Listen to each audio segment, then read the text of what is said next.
पाकिस्तानसाठी हेरगिरी करणाऱ्या ज्योती मल्होत्राच्या डायरीची पानं एबीपी माझाच्या हाती लागली आहेत। या डायरीमध्ये तिने पाकिस्तानमधल्या 10 दिवसांच्या आठवणी लिहून ठेवल्यात। त्यासोबतच पाकिस्तानात तिला स्थानिक लोकांकडून कसं प्रेम मिळालं याचा सुद्धा उल्लेख तिने डायरीमध्ये केलाय। पाकिस्तानामधील जास्तीत जास्त मंदिरं आणि गुरुद्वारा भारतीयांसाठी सुरू केले पाहिजेत अशी भावना तिने आपल्या डायरीमध्ये नमूद केली आहे। सोमेश कोलगे आमचे प्रतिनिधी अधिकची माहिती देतील। सोमेश, खरं तर वेगवेगळ्या पद्धतीने आता हेरगिरीचे आरोप असणारी ज्योती मल्होत्रा याची चौकशी सुरू आहे आणि एक महत्त्वाची गोष्ट समोर आली आहे ती म्हणजे तिची डायरी आता हाती लागलेली आहे।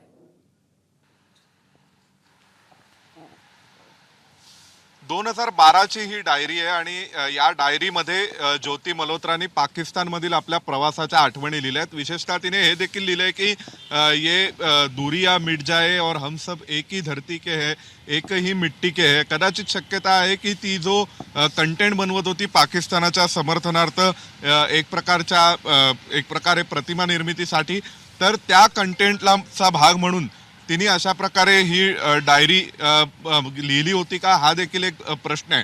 त्यासोबतच जर आणखीन एक लक्षात घ्यायचं झालं तर 2012 पासून ती पाकिस्तानात जात होती हे देखील या डायरीवरून स्पष्ट झालेलं आहे। मध्यंतरी ज्योती मल्होत्राला अटक झाल्यानंतर काही जणांनी एक असा नरेटिव्ह सेट करण्याचा प्रयत्न केला होता की ज्योती मल्होत्रा ही कोविडच्या दरम्यान तिची नोकरी गेली, त्यानंतर मग तिने पूर्ण वेळ इंस्टाग्राम आणि यूट्यूब चालवायला सुरुवात केली, अशा स्वरूपाचा एक नरेटिव्ह पसरवण्याचा प्रयत्न केला होता।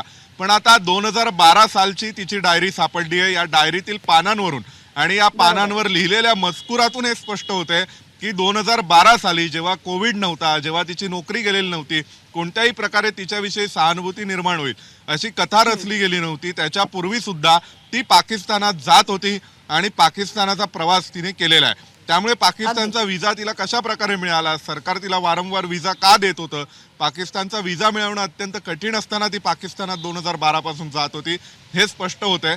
त्यामुळे ज्योती मल्होत्राच्या तपासामध्ये हे नवे नवे खुलासे होत आहेत जे तिच्या प्रत्येक खोटेपणाला उघड करत चाललेत।